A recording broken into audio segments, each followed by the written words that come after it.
पुत्रदा एकादशी व्रत कथा। द्वापर युगाच्या प्रारंभी महिष्मती नावाचे एक नगर होते, ज्यामध्ये महिजित नावाचा राजा राज्य करत होता. परंतु पुत्रहीन असल्यामुळे राजाला हे राज्य सुखावह वाटत नव्हते. त्यांचा असा विश्वास होता की ज्यांना मुले नाहीत त्यांच्यासाठी हे जग आणि परलोक दोन्ही वेदनादायक आहेत. पुत्राचे सुख मिळावे म्हणून राजाने अनेक उपाय केले, पण राजाला पुत्रप्राप्ती झाली नाही. म्हातारपण येत असल्याचे पाहून राजाने प्रजेच्या प्रतिनिधींना बोलावून म्हटले, लोक हो, माझ्या तिजोरीत अन्न याने कमावलेला पैसा नाही. तसेच मी कधी देवता आणि ब्राह्मणांची संपत्ती हिसकावून घेतली नाही. दुसऱ्याचा वारसाही मी घेतला नाही. मुलाप्रमाणे प्रजा वाढवत राहिलो. मी गुन्हेगारांना शिक्षा देत राहिलो. कधी कोणाचा द्वेष केला नाही. सर्वांना समान मानले जाते. मी नेहमी सज्जनांची पूजा करतो. मी अशा धार्मिक राज्यावर राज्य करत असूनही मला मुलगा नाही. त्यामुळे मला खूप वाईट वाटते. याचं कारण काय? राजा महिजितच्या या गोष्टीचा विचार करण्यासाठी मंत्री आणि प्रजेचे प्रतिनिधी जंगलात गेले. तेथे त्याला मोठमोठे ऋषीमुनी दिसले. राजाच्या मनोकामना पूर्ण व्हाव्यात म्हणून ते एका महान तपस्वी ऋषीचे दर्शन घेत राहिले.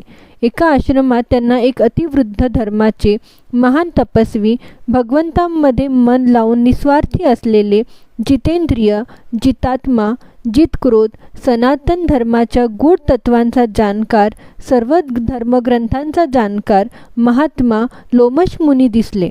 सर्वांनी जाऊन ऋषींना नमस्कार केला. त्या लोकांना पाहून ऋषींनी विचारले की तुम्ही लोक कशासाठी आला आहात? अर्थात मी तुझे भले करीन. माझा जन्म फक्त इतरांच्या भल्यासाठी झाला आहे, यात शंका घेऊ नका.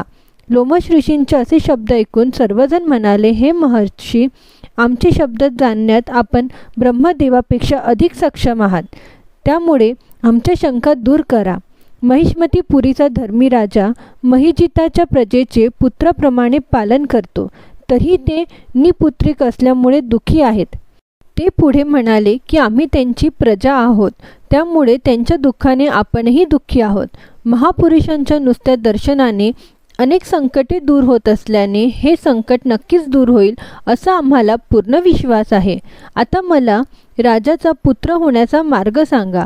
हे संभाषण ऐकून ऋषींनी थोडा वेळ डोळे मिटून घेतले आणि राजाच्या मागील जन्माची कथा जाणून घेऊन सांगू लागले की हा राजा मागील जन्मी गरीब वैश्य होता.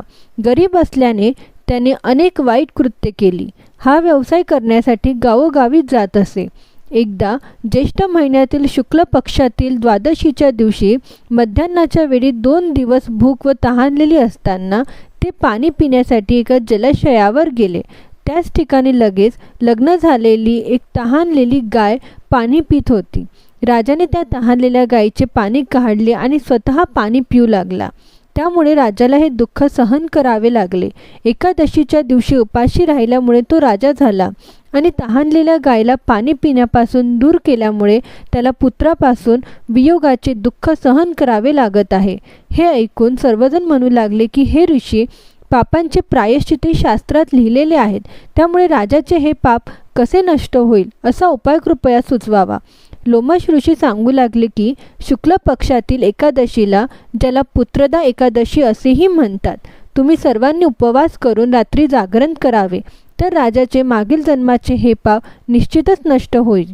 लोमश ऋषींचे असे बोलणे ऐकून मंत्र्यासह सर्व प्रजानन नगरात परतले आणि ऋषींच्या आज्ञेनुसार सर्वांनी पुत्रदा एकादशीचे व्रत केले व जागरण केला. यानंतर त्याचे पुण्यफळ द्वादशीच्या दिवशी राजाला देण्यात आले. त्या सद्गुणाच्या प्रभावामुळे राणीला गर्भधारणा झाली आणि तिच्या प्रसूती कालावधीच्या शेवटी तिला एक तेजस्वी पुत्र झाला. म्हणूनच हे राजन, ज्यांना संतती हवी आहे त्यांनी हे व्रत अवश्य करावे. त्याचे महात्म्य ऐकून मनुष्य सर्व पापांपासून मुक्त होतो आणि इहलोकात संतती भोगून परलोकात स्वर्ग प्राप्त करतो. तुम्हाला जर ही आजची कथा आवडली असेल तर लाईक करा, शेअर करा आणि आमच्या चॅनल आकाशिक स्टोरीजला सबस्क्राईब करायला विसरू नका. धन्यवाद.